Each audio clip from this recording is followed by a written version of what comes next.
Ready? Part 4. For any of you who actually thought I was sweating blue in part 3, you need to take a look at this. I want to dump water on myself. Let me clarify, you cannot sweat blue.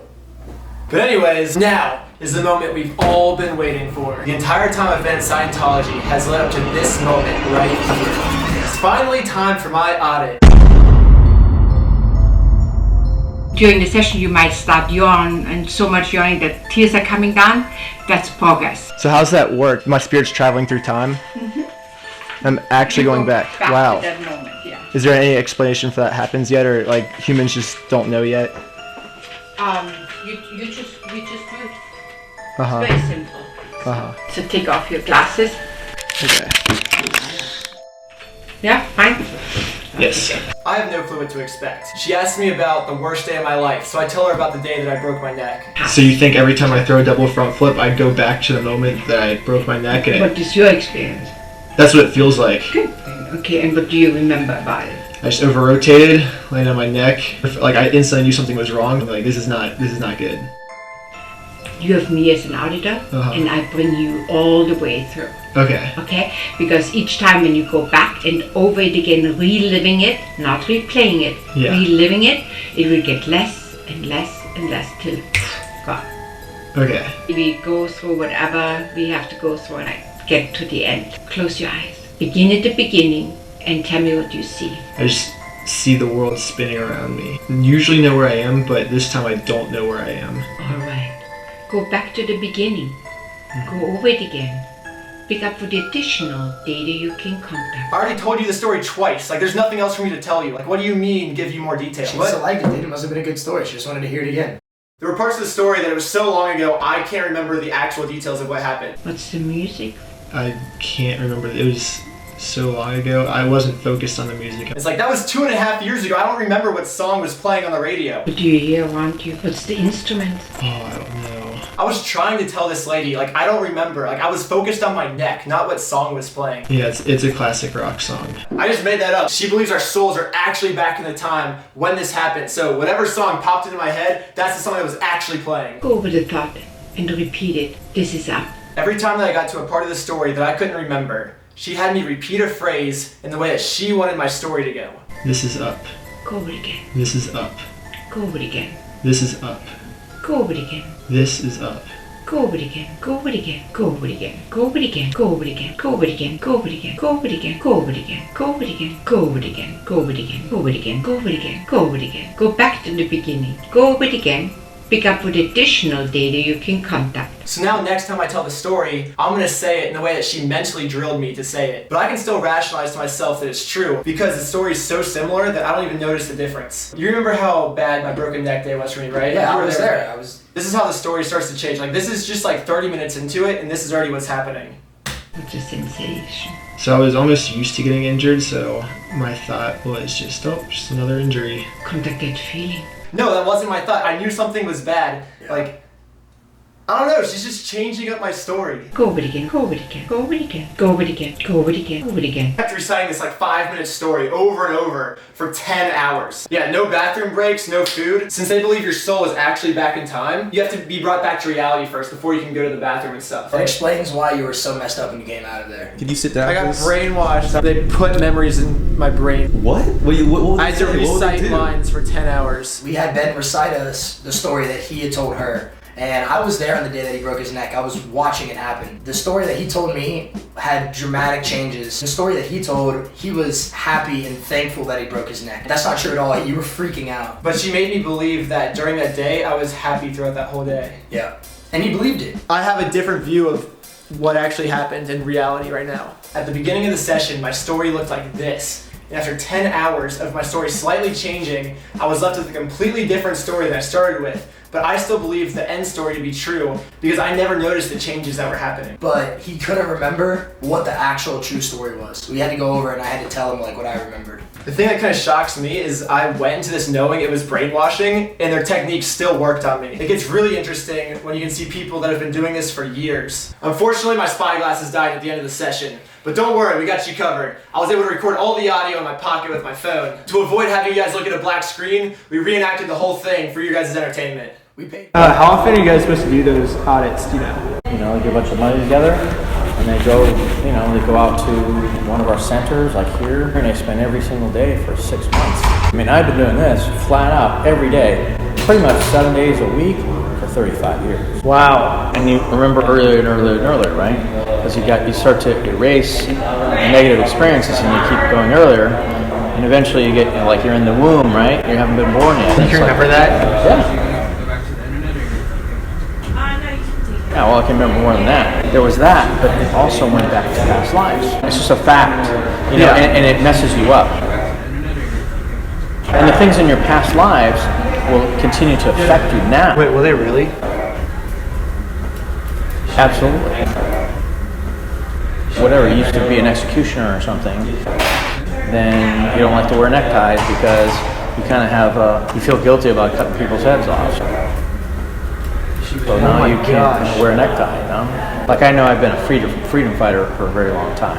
Because when I see somebody being a slave, it kind of drives me nuts. Maybe you were a slave in a past life. Oh yeah, definitely was. And definitely fought, like, you know, Spartacus and stuff, and, you know, oh yeah. Yeah, I've been doing that for a very long time. Eventually, you get to the ability to, you know, you get exteriorized from your body. You have these out-of-body experiences. But the fact is, you're not native to a body. Like, that's not native. You're not natural. You know, you don't need to have a body. Oh, we're not in the body. That's the first step of the Xenu story. They do the exact same thing they did with my brainwashing. They just give it to you step by step by step until eventually the Xenu story makes sense and you're like, oh, I believe in aliens now. I've been stuck there for like 10 hours now. My spy glasses are dead and all I want to do is just go home. But first, I have to get past Isabella. Now you're going to do another type of auditing. You ready? It's called enchantment processing. It's now. Oh, right now? $15. You want to do it now? I didn't bring any money with me. Where is your car? You have it in your car, right?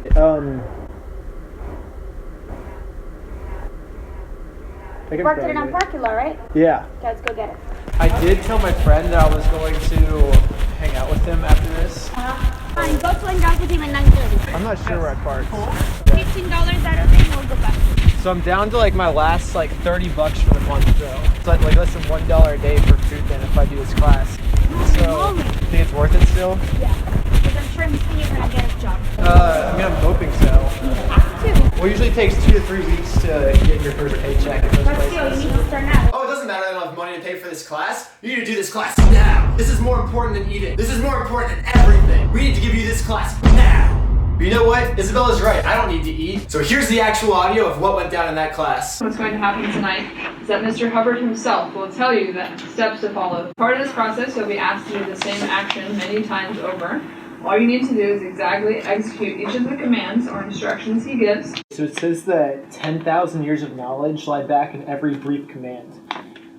What's that mean? I mean, I think some of the basis of it is the fact that he, to research dynamics in Scientology, he didn't just like create something, he took knowledge from all different types of people and religions and backgrounds and like. And he used that to come up with figured it these out. commands that we're about to Well, listen to to. figure out dynamics in Scientology, which therefore led to him creating different processing and the commands that he uses are for specific reasons based on his research. Okay. Yeah. Awesome. Yeah. One of man's greatest abilities is making things talk. So let's make the center of Earth say to you, hello. Hello, center of the earth. And to the moon say hello. Hello, moon. And to the place where you live say hello. Hello, place. Now to the sun say hello. Hello. But for real though, I wanted to kill myself during this class. You're sitting there in a room with 4 other people, all staring at a blank wall for 2.5 hours, saying hello to the same 5 objects. Hello, center of the earth.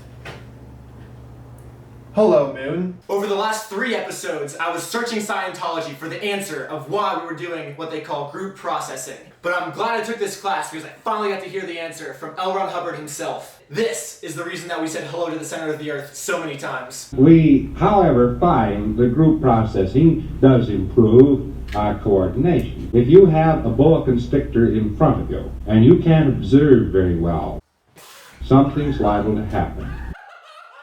If an airplane pilot believes that he is sitting in his rocking chair while flying a plane, planes don't get flown very well. Let's take the individual who is sitting at his office desk believing that he is sitting in an automobile accident. An individual is not quite as aware as he was once upon a time. You get that paperwork finished? I'm working on it. I keep experiencing transcendental car crashes, sir. Are you stupid? No? So the function of group processing is to bring someone into present time. Well, it all makes sense now. Knowing this information now, I'm happy they forced me to take the class. Otherwise, I might still be stuck in one of my past lives from the auditing session. It would have been terrible if I would have gone back into the public if I was still in one of my past lives. Let's take the college student who just did a 10-hour auditing session. He failed to pay the $15 for the enchantment class. So now he's back in college, in one of the lectures, trying to focus, trying to learn, trying to be a good student. He is turning into one of, he's currently reliving one of his past lives. Not now. Hey, Ben, not right now. Hey, snap out of it, bro. I'm sorry. Ben, I'm sorry about this. He's been doing a lot of research into Scientology lately, and he thinks that one of his past lives, he was a T-Rex. Ben, snap out of it, man. You're not a T-Rex. You were never a T-Rex. They've brainwashed him, and he thinks he's a T-Rex, or he was a T-Rex. Hey, whoa. Ben, say hello to the center of the earth. I'm sorry, the only way he'll stop is if we bring him back. Everyone on 3. You say, Ben, say hello to the center of the earth. On 3, ready? 1, 2, 3. Ben, say hello to the center of earth. Okay, awesome. Hey, snap out of it, man. Ben, say hello. Say hello to the center of the... Stop, bro, don't bite me. Stop. I know you have your rabies shot. The last time, no, it needs to be louder. I'm really sorry. Ben, say hello to the center of the earth. Come on, Ben, say hello. You can do it. Ben, say hello. Come on. Say hello to the center of the earth, Ben. Are you back? You're back. Oh my gosh, dude, are you okay? You're back. I'm in the classroom? Yeah, we lost you here. We're in econometrics. Yeah, we're in econometrics. Go back, just go sit back down, and let's finish the class. Yeah, come on, go sit back down. You thought you were a T-Rex. You've been going on about how you were a T-Rex in your past life, and I think you just went in T-Rex mode. Sit back down, let's finish this class. Sorry about that, guys. If it happens again, you know what to say. Guys, we just got out of class. Ben, we almost lost you, brother. One moment we're learning about math, the next moment I'm a dinosaur. Like, how'd that happen? You went T-Rex mode. I thought it was a dinosaur, guys. Scientology was right. I feel like you owe them an apology. It's Scientology, I am deeply sorry, guys. You were right, and we were wrong. Scientology, I'm sorry. Ben, I'm glad we were able to save you. Say hello to the center of the earth. I'm glad we were able to teach the UCLA students in that econometrics class some important stuff. Who needs that linear regression nonsense? For those of you who think it's ridiculous to say that, just know that it might save your life one day. Hello, sir. I want to look out real quick. Don't hit a student. Yes. Don't hit anyone. Oh my gosh. Why